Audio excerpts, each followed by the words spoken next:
안녕하세요. 머니가 머니 2월 마지막 째주 신문을 읽어줘.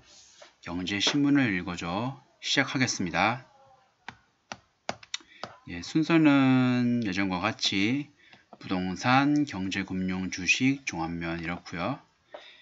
대주제부터 시작을 하자면 대기업이 짓는 맞춤형 임대주택에 살아볼까 2월 24일자 날짜 신문이고요. 그 다음에 소제목 SKD&D 1만실 부지 확보 중 자이 SK 주유소 부지 5곳 매입 리베토는 공유주택 활발히 공급 부동산 운영하면서 수익 내자 리츠에 담아 상장도 추진.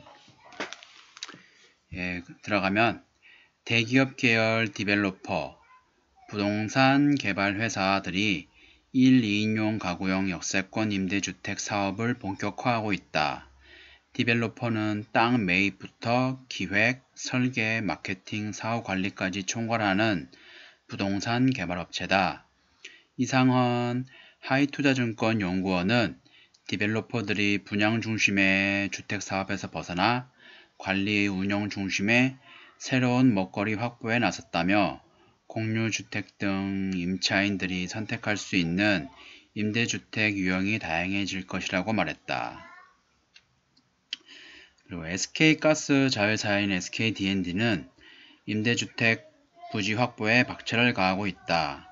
SKD&D는 서울 용산구 한강로 3가에 부지를 매입을 할 예정이다. 매입가는 610억 원, 총 사업비는 1130억 원이다. 그리고 최근 등장하는 역세권 임대주택은 공유주택 형태로 개발되고 있다. 코오롱 글로벌 자회사 리베토는 공유주택 브랜드 커먼타운을 운영하고 있다. 지난해 강남구 역삼동 트리하우스 커먼타운과 용산구 후암동 센트럴 커먼타운을 열었다. 개별 공간 외에 공유 사무실과 공유 주방 등을 제공한다. 리베토 관계자는 올해 하반기 80에서 100실 규모의 빌딩 타입의 3곳을 신규 개발할 예정이라고 말했다. 디벨로퍼들은 대체로 기업형 임대주택 준공 이후 임대 의무 기간인 8년 동안 운영한 뒤 매각을 하는 것을 목표로 하고 있다.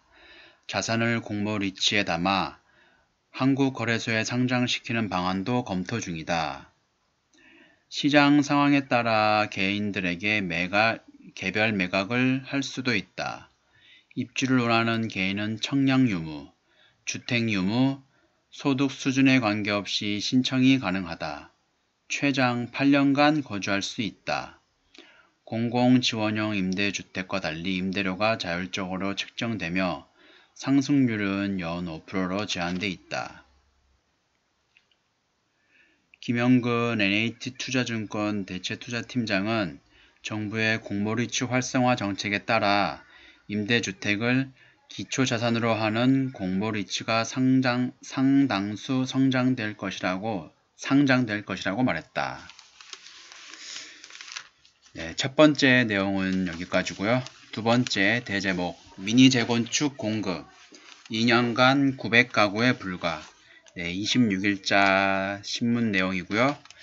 소제목 2018년 이후 29개 단지 추진 착공은 대치 현대타운 1곳 규제 완화에도 사업성 부족 30가구 넘으면 상한제 부담. 내용 들어가면은 건설업계에서는 가로주택 정비 사업이 부진한 원인으로 사업성 부족을 꼽는다. 일반 분양 물량이 많지 않아 수익성이 떨어지는 데다 사업이 성공한다 해도 나홀로 단지라는 한계 때문에 재건축 방식에 비해 집값 상승률이 현저히 낮은 편이다.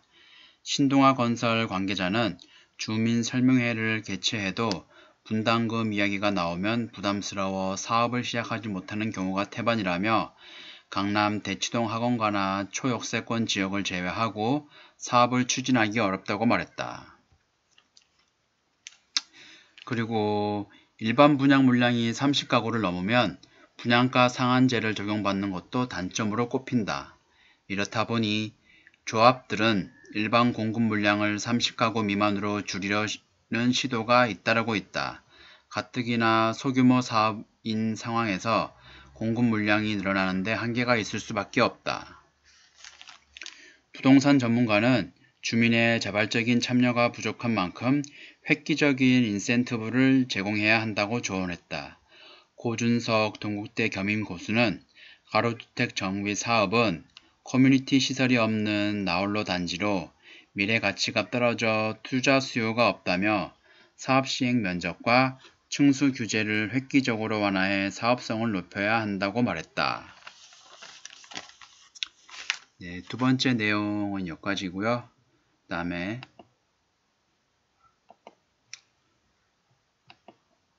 세 번째 220 대책 인천 대전으로 또 풍선 효과 21일자 날짜 신문 내용이고요. 비규제 지역 3곳 1% 이상 급등 1년 기준 집값 52% 오른셈 외지인 유입 아파트값 상승 인천 과열 양상 수원과 닮은 꼴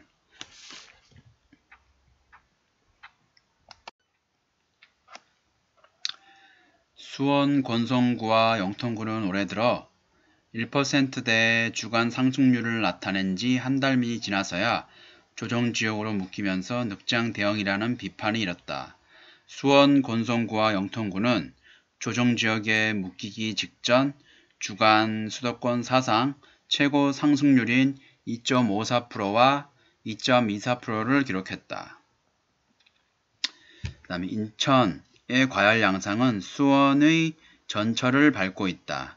다른 지역 투자자들이 유입되며 실거주자 매수세를 자극한 뒤 가격 상승으로 이어져서다. 인천 아파트 가격은 지난해 8월 16일 이후 28주 연속 상승 행진을 이어가고 있다. 수원이 조정지역으로 묶이면서 인천으로 투자 열기가 빠르게 옮겨왔다고 말했다. 조정지역으로 묶인 수원은 전주 1.81%에서 1.56%로 상승폭이 축소됐지만 의왕은 0.38%에서 0.51%로 커졌다. 한국감정원 관계자는 조사기간이 지난 18에서 24일이라 20일 조정지역 지정의 영향이 일부만 반영되어서 상승폭 둔화세가 크지 않았다고 설명했다. 서울 강남 상구는 잠실의 급매물이 소진된 이후 호가가 상승했으나 관망세 매수 문의가 감소하며 6주 연속 하락했다.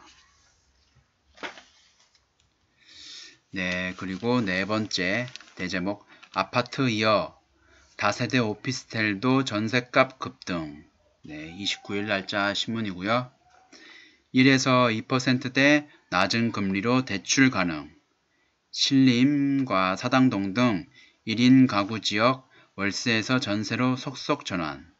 외지인 유입, 아파트값 상승, 인천 과열 양상, 수원과 닮은 꼴. 사회초년생 99%는 대출, 전셋값 하락 시 피해 볼 수도 있음.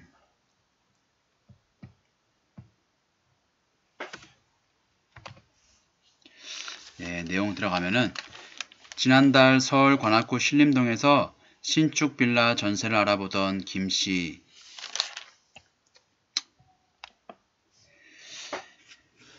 (2년) 전에 비해 약 2천만원가량 가까이 오른 전셋값을 보고 깜짝 놀랐다.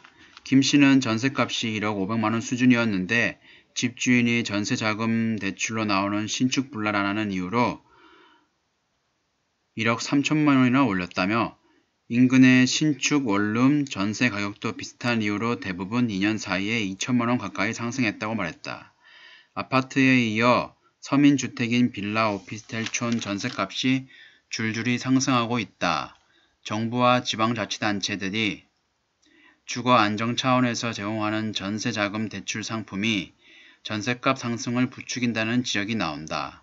저리의 대출을 이용해 월세에서 전세로 갈아타는 임차인이 크게 늘고 있어서다.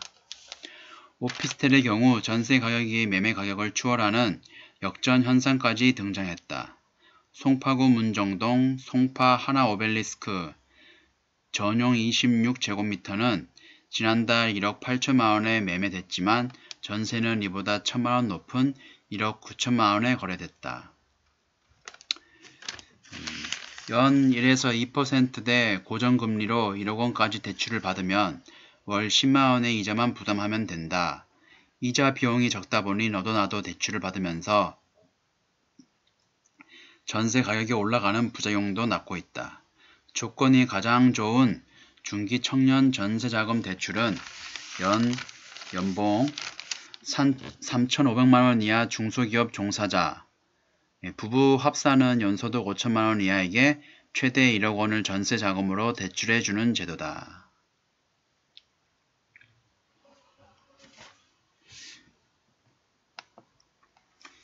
부동산은 여기까지고요. 그 다음에 경제, 금융, 주식 내용으로 들어가면은 검색은 물론 공유까지, IT 입은 주차장의 변신, 소제목 4가지, 노는 주차장 공유의 부수입 창출, 배달 대행 기사 거점으로 활용, 모바일 주차 대행 서비스도 인기, SKT, 카카오 등 사업, 세차 등 애프터마켓 서비스 검토.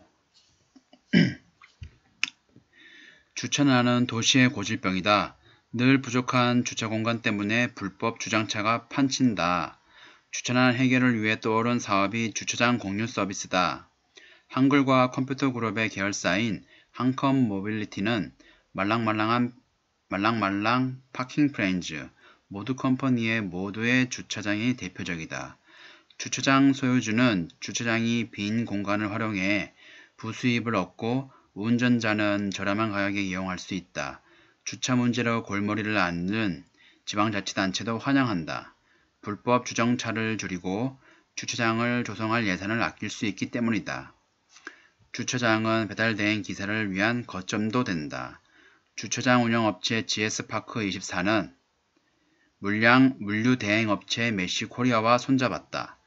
주차장 내 유휴공간을 배달 서비스 브룽프렌즈의 거점으로 활용한다. 전기저장고와 배달 장비를 두고 배터리 충전 시설을 설치해 배달 서비스의 허브로 쓴다. GS파크24는 부가 수익을 창출하고 메시코리아는 브룽프렌즈 거점을 빠르게 늘릴 수 있어 양측 모두 만족도가 높다. 카카오, SK텔레콤 등 IT 대기업도 주차 서비스의 덩치를 키우고 있다. 카카오 모빌리티는 2017년부터 카카오티 앱에서 가까운 주차 공간을 찾아주는 카카오티 주차 서비스를 운영하고 있다. 제휴주차장 수는 지난해 말 기준 1,600개이다. 모바일 자동 결제 기능을 도입해 주차할 때 차를 세워 정산할 필요가 없다. SK텔레콤이 지난해 6월부터 시작한 티맵 주차는 인기 내비게이션 앱인 티맵과 연동했다. 운전자는 목적지 주변의 주차장을 쉽게 찾는 것은 물론 T-멤버십으로 주차비를 결제할 수 있다. 점점 세상이 편해지네요. 그 다음 두 번째, 반도체 대세론 균열, 투톱, 투매한 외인. 투톱은 여기서 삼성전자와 SK하이닉스를 얘기하는 거겠죠. 연초 국내 증시 이끌었던 반도체주 고점 대비 10% 하락, 코로나 확산의 업황 회복 지연, 메릴린치 투자 의견을 매도로 하향, 반등된 반도체, 전기차가 선도, 일각에선 포트폴리오 다변화 추천. 반도체주의 연일 외국인의 매도 폭탄이 떨어지고 있다. 최근 사흘간 삼성전자와 SK하이닉스에 쏟아진 외국인 순매도 규모는 1조 5천억원에 달한다. 같은 기간 유가증권 시장 전체 순매도액 2조 4천억원의 62%이다. 신종 코로나 바이러스 감염증이 확산이 반도체 업황 회복을 늦출 것이라는 분석이 외국계 증권회사에서 나온 탓이다. 국내 증권가에선 아직 반도체 대세론이 유지되고 있지만 비반도체로 포트폴리오를 다변화해야 한다는 신중론이 나오고 있다. 메릴린치의 애널리스트는 보고서에서 코로나19로 중국 정보기술 공급망이 하반기나 돼야 정상화될 전망이라며 이에 따라 스마트폰이나 PC 제조사의 메모리 반도체 주문량이 기대에 못 미칠 것이라고 말했다. 미국 D램 제조사인 마이크론은 메릴린치가 투자 의견을 매수해서 매도로 한꺼번에 2단계나 내리면서 26일 5.29% 폭락했다. 국내 증권가에선 여전히 반도체 업종을 밝게보고 있다. 최도연 신한금융투자연구원은 수요 타격은 삼성전자 등 반도체 제조사가 그만큼 생산량을 줄여 대응할 수 있다며 업황 회복이 훼손될 가능성은 크지 않다고 말했다. 김동원 KB증권 연구원은 중국의 반도체 수요 둔화는 북미 업체들의 데이터 센터용 D램 수요로 상쇄할 수 있다고 말했다. 일각에선 위험관리 차원에서 포트폴리오를 다변화할 필요가 있다고 지적이 나온다. 한 자산운용사 대표는 코로나19가 전 세계 경제와 산업에 어떤 영향을 미칠지 아직 정확하게 모른다. 반도체 업황이 쉽게 꺾이진 않겠지만 예상이 틀릴 가능성에 대비해야 한다고 말했다. 네, 다음 내용이요. D램도 코로나발 쟁여두기, 고정가 2달째 상승, 현물가는 반등. 네, 28일 날짜 신문 내용이고요. 전월 대비 1.4% 올라 2.88달러, 현물가도 사흘 연속 오름세, D램 시장 한국 점유율 72%, 혹시나 하는 우려에 주문이 늘어. 신종 코로나 바이러스 감염증 확산에 따른 반도체 수요 감소에도 우려에도 불구하고 D램 고정거래 가격이 2달 연속 상승했다. 이달 초 하락세를 보였던 D램 현물 가격도 최근 4일 연속 올랐다. 반도체 공장 가동 차질 우려로 D램 공급 부족 가능성이 제기되며 가격을 끌어올린 것으로 분석된다. 한국에서의 급속한 코로나19 확산도 가격 상승의 주요 원인으로 꼽힌다. D램 세계 1위 삼성전자와 2위 SK하이닉스의 불확실성이 커지며 일부 구매자가 현물시장에서 재고 확보에 나섰다는 것이다. 시장 심리를 반영하는 D램 현물 가격도 최근 가파르게 상승하고 있다. 이날 D램 현물 가격은 전날보다 1.91% 오른 3.42달러를 기록했다. 예상과 달리 가격이 오른 것은 경기 둔화보다 공급 부족에 대한 우려가 컸기 때문이라는 분석이 나온다. 최근엔 코리아 리스크까지 부각되며 반도체 가격을 밀어올렸다. 삼성전자와 SK하이닉스의 생산 차질을 우려한 투자자들이 시장에서 재고 확보에 나섰다는 얘기다. 하지만 업계 관계자는 반도체 생산 라인은 국내 어느 장소보다 철저하게 관리되고 있다. 방진복을 입고 일하기 때문에 확진자가 들어오더라도 확산될 가능성은 없다고 말했다. 2분기에 서버 D램 주문도 본격적으로 쏟아질 것으로 보는 전문가도 적지 않다. 최근 삼성전자와 SK하이닉스의 설비 투자가 지연된 탓에 공급이 수요를 못 따라갈 것이라는 전망도 2분기 가격 상승론을 뒷받침한다. 한 반도체 업계 관계자는 2분기부터 연말까지 D램 가격이 꾸준히 상승할 가능성이 크다고 내다봤다. 네, 세 번째 내용 여기까지고요. 마지막 네 번째, 국민연금 수익률 11.3%. 예, 2019년도 기준입니다. 역대 최고 2월 28일 날짜 신문 내용이고요. 소제목 2018년 마이너스 0.92% 기록 후 1년 만에 반등 성공. 해외 주식은 30%, 채권은 12%. 수익이 났고 해외 자산 비중 2024년까지 50% 이상으로 확대할 계획이다. 예, 내용 들어가면 700조 원이 넘는 기금을 운영하는 국민연금이 지난해 11.3%의 수익률을 거뒀다. 2018년 마이너스 수익률 0.92%를 낸 이후 1년 만에 반등이다. 해외 투자가 실적 개선을 이끌었다. 한 해 기금 운용을 통해 벌어들인 수익금은 73조 4천억 원에 달했다. 해외 투자 부분에서 성과가 수익률 반등의 발판이었다. 지난해 국민연금은 해외 주식에서 30.63%, 해외 채권에서 11.85%의 수익률을 올렸다. 같은 기간 한국을 제외한 글로벌 증시가 26.83% 상승한 데다 원달러 환율 역시 3.55% 오른 데 따른 결과이다. 국민연금은 해외 자산 비중을 확대하는 동시에 저수익 자산을 줄여가는 추세다. 2009년 전체 자산의 77.5%에 달했던 채권 비중은 지난해 48%로 축소됐다. 같은 기간 주식 비중은 17.8%에서 40.6%로 대체 투자 비중은 4.5%에서 11.5%로 2배 이상 증가했다. 네, 여기까지 내용이고요. 2월 마지막 주 머니가 머니의 경제신문을 읽어줘 내용은 여기까지입니다. 예, 감사합니다.